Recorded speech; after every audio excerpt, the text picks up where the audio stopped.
Hi, this is my second subject for my big brush and line technique. This is Southwold Beach in Suffolk. And I'm going to show you a couple of tricks here. I'm going to go straight in with the ink, no pencil line this time. And I'm going to show you how I got this nice straight sort of line there. There are a few construction lines that I put in to help me. But the rest of the painting is completely done with ink. Again, we'll be using Indian ink, a bamboo pencil with its matchstick stuck in the end, and my brushes, the big brush, the hake, and the two detailing brushes. I'm using the same process, starting with the sky, working down, getting some of the beach in, and then working through, getting some of the detail in. The most difficult bit is getting the rocks in and making them look good. So yeah, let's get on and paint. Okay, so this is my second video, and this is a picture of Southwold in Suffolk. I'm going to go straight in with the ink this time, but I'm just giving myself a few guidelines in pencil just to help with perspective and to basically make sure things are in the right place. So that's what I'm doing at the moment, drawing some straight lines for the horizon and stuff like that. Now I'm going to show you a quick trick on how to get a nice straight line using ink. This is a credit card, and I'm just going to, just below the horizon line I put in there, just draw a nice straight line across the page. Is it cheating? I don't think so. It's just a quick way of getting a lovely straight line. Make up your own minds about cheating or not. Again, I'm going to use this all the way through this initial stage of the painting, just making some light marks really. They might be right, they might be wrong. I might go over them in pen in a minute and just change them. But this is how I normally start a painting. No pencil drawing, just an ink sketch. Now, this is Southwold Pier, and that's why I needed the straight line. It's always important to get a nice straight line, I think, particularly on something like that. I've just drawn in the clock tower. I love this clock tower on Southwold Beach. It's made out of all sorts of junk materials, and on the hour, every hour it chimes, and there's a guy in the bath, and he just gets soaked as the hour sort of chimes in. I remember when we went to Southwold, we watched this loads of times. And also sort of walked along the pier there and played with the mirrors, the magic mirrors that make you look big and fat. We watched them quite a bit and looked at them. So I've just brought in you see all the buildings along the pier there, just adding some windows and dots and dashes. Not really windows, just sort of a hint of something. The buildings come forward at this point, and now probably the difficult part of this painting is the beach huts, and I'm just going to put some little V shapes in, upside down V shapes for the roofs. I'm not really worried about if they're on the same line or anything, because some of these beach huts are all at different angles. And then very quickly put the roofs in, just a straight line, just to indicate. It's all very simple. I don't do anything complicated. Don't look for every beach hut bit of plank wood or anything like that. It's just a very simple sketch at this point. Filling in the doors and things now, adding some railings as I move along the painting. All sort of an indication really of the stuff that I can see in the sketch that I originally did, and also at the same time I took a photo, so I'm comparing the two, the painting, the sketch rather, and the picture that I took. Moving now to the sort of struts that are in the pier, and the little balustrades and stuff that go along the top, stop you falling in the water. Again, just an indication here that I'm not trying to put every single line in, just making it look like it's a full safety barrier. That's probably all you can say about that really. Again, the ink pen is hitting and missing the paper, making splodges and splashes, just making it interesting really. Not too worried about accuracy, I guess. And now this is the bit that I always find difficult, and you probably do as well. It's the rocks, and I'm putting in a person here, so I've reserved some space for the person. Just going back into the rocks there. Again, another person was standing next to this person, putting the head on the horizon line and just hanging their body off it. Adding a few more rocks now going in, and these are just basic lines really. I'm not trying to follow all the individual rocks, just maybe the outline of the actual rocks themselves. Putting the steps in now that lead down to the beach. Again, just they're not even proper steps if you look, just a couple of lines, just an indication of what's there, a bit more railings and stuff going on. Now this person here is right in the foreground, but again, because he cuts through the rocks, draw him in first of all. Again, little scribbly lines, nothing too detailed. Just an indication that there's a person there moving along the beach and the rocks there, and yet another person in the picture. This one's a little bit further back, so I've just drawn him slightly smaller against the other person. When you look at a beach scene, you obviously find quite a lot of people in the beach scene. I tend to pick out characters who look interesting or are doing something or interacting with other characters on the image. Just to make a bit of interest. Put in a sandcastle now, because you have to have a sandcastle if you're going to the beach, I always think. So there we go, a little sandcastle, and just to make sure you know it's a sandcastle, there's a bucket and spade there as well. Essential items for the beach. A bit more of the wall there going in. Now, one of the main reasons I chose this subject is I love the glass-like reflections that you get on the seaside, and that's what I'm drawing in now. You know, the waves come in, they come back, and they reveal this sort of sand that almost looks like glass, and that's what I'm hoping to try and get into this painting, that glass-like structure of the sand. I've drawn in the character's reflection in ink there, and we get that in one wash when we do the painting. Now some general lines now to lead you to the centre of interest, which again was that glass-like structure on the tide. A bit of shading. You can add shading. I don't always do it, but sometimes you can make quite good effects with the ink shading. Big splodge of ink there on the shed. You can always make a little mistake. Just get over it. Right, into the wash now. Big sky wash going in, cobalt blue, and it's just a splodge of colour, and then a damp brush just to help that colour soak down. A nice dashed line to get some of that water in. A bit more colour going in on the right hand side there, a bit more cloud bringing through to the sky. And I go over the whole painting. You'll notice here I'm not just sort of stopping at the horizon. Over the rocks, over the characters, they're all going to be darker anyway, making a nice broken wash for the waves coming in to the shore there,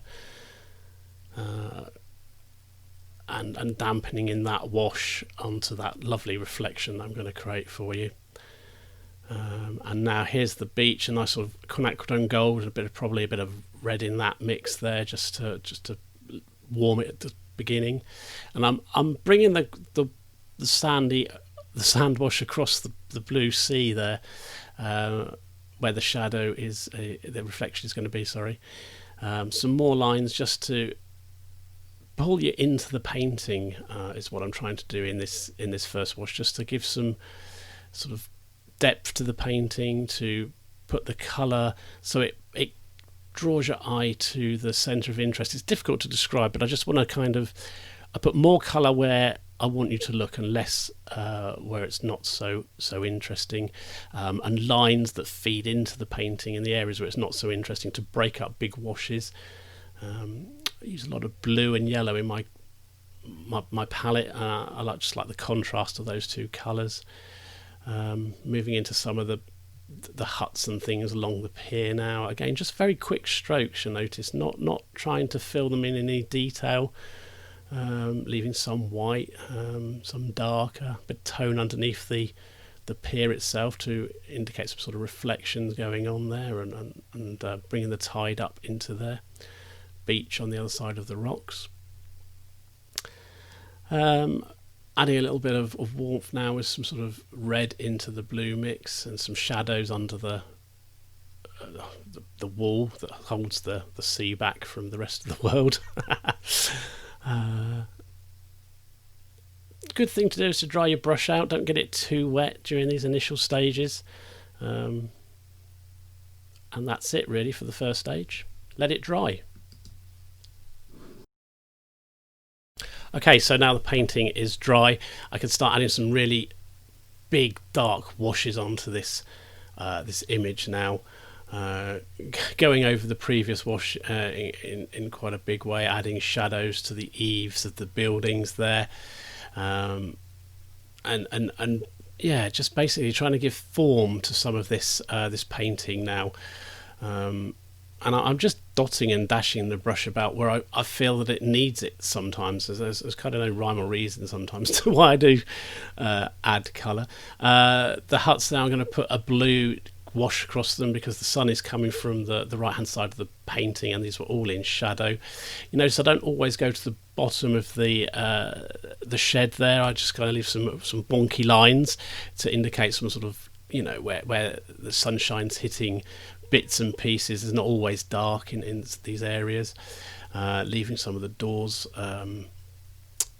sort of visible, adding some colour in for bits and pieces, just random colours, but sort of they're all from the same palette that I've been using throughout the painting, adding some roofs in there, using some sort of blues and reds, lighter than the actual walls of the buildings themselves.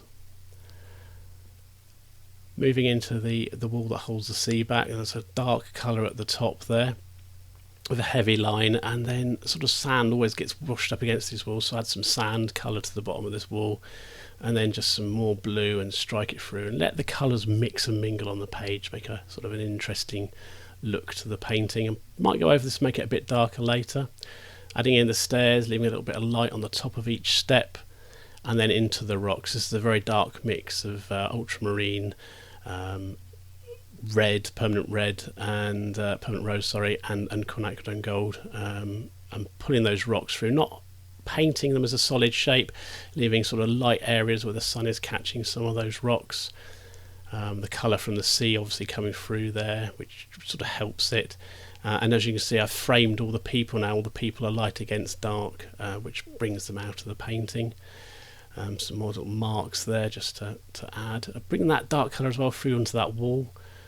Just adding more harmony to the painting really by moving these colours from one area into another area of the painting. Again, as you can see, just flicking the brush. I'm a big believer in just flicking the brush around the painting and hoping for the best. And if you get a sort of a hard line, always just moisten brush and just moist it off. The sandcastle's going in there, just drawing one side of the sandcastle, the dark side, putting the dark shadows in for the people, the dark shadow from the wall, and then just some, like I say, just marks just to lead your eye into the painting. Probably go back over these and darken them up a little bit. I want to make the edge of the dry sand clear from the wet sand, which is where the lovely glass reflection is going to be. The rocks leaking into that sand there, but it doesn't matter because they probably would be wet and dripping down. Adding a few more marks there just to indicate sort of movement into the picture for you to sort of bring the viewer's eye into the scene where I want them to look. And these are just jaggedy lines really. They're not in the picture I took or in the sketch. They're just sort of, I don't know, at the time I just sort of felt that it needed it. And it's created a nice sort of bright patch of sand there that you can see in the centre of the picture. Adding a bit more to the sea now. These are sort of waves crashing into the shore. Again, they're not really, they don't really say much, to be quite honest with you. Taking the dark colour up to the horizon. I don't generally put a sharp horizon line in. I looked at a lot of Edward Wesson paintings and he never really put sharp lines along the horizon, so I thought I'd try the same, and it seems to work. Now for these lovely shadows on this sort of wet sand. It's a nice dark shadow there, and I'm just going to use a damp brush in a minute just to move the watercolour about, make it look like the tide has come in and washed it away. Just fiddle with the rock first of all though. So here we go. I think we're gonna just gently put some damp brush there just to pull the shadows across, make them look like they're flowing back out to sea. Make it look like it's a wet sand there. That's what I'm trying to get across in this bit of the painting. And now we're going to put the figures in again, like the sandcastle, just painting down the left hand side of the figure and then using a damp brush on the right hand side. These colours are sort of lighter than the rocks to help the figures stand out. Blue shorts, quinacridone gold arms and legs and faces. Just general colours that I use really to get people into the painting. And if you would look at this up close, you wouldn't see people. It's just a series of lines. Quinacridone gold going back in for the face on this third character rather. A nice sort of blue t-shirt. This is Colbolt blue. I love Colbolt blue. Nice dark side, and then just gently mopping that in with a damp brush to get it to spread across to the light side of the picture. So those dark rocks help to really bring that character out of the painting. Put some shorts on him in a second and just let that top colour mingle into the bottom colour. There's no attempt to make sure the colours don't run in my paintings. I'm not a very tidy painter, I guess. And finally the fourth character going in there, a nice red t-shirt on there just to bring the eye across to the painting, give something else to the viewer to look at, some legs and some blue shorts, which will mingle in with the t-shirt and add some nice sort of dark areas to the person. Nice blue bucket, because you have to have a blue bucket, I think, on the beach. Always do blue buckets, don't know why. And just darkening off that sandcastle again. And we're kind of getting to the point now. I'm just going to add some real dark accents into the painting. First of all, the blue doors on the sheds, and some red doors. Just using again the colours throughout the painting just to add harmony to what I'm doing. And I don't make an attempt to finish the door, just bring it straight down. Like I say, just there could be sort of stuff there that's hiding the bottom of the door. Adding a bit more work to the wall, because they're sort of concaved, aren't they? So just adding a bit more dark to the top of that wall, and then some more damp water just to take the sharp edge away. I'm not really a fan of sharp edges in paintings. And we're getting to add some more to the rocks, just where I think it needs some more darks in the little grooves and the spaces where creatures and sea stuff live. Just add some more darks where I want you to look. I want you to look at the people in the scene. I don't really want you to worry about the beach huts or the background too much. So some nice darks always help to bring the eye to where it's needed. Going back over the eaves of the buildings to strengthen those on the ones that are sort of closest to us. And yeah, I think that we're really getting to the sort of the crux of this painting. Back over to the shadows now, to the reflections rather, a bit more colour on them, nice and dark, because I just love it. Those sort of glass-like reflections. That's the key part of the painting. Adding a bit more shadow, the shadows suggesting form of the beach going down, and that I think is it really. There's the final piece. Thank you for watching.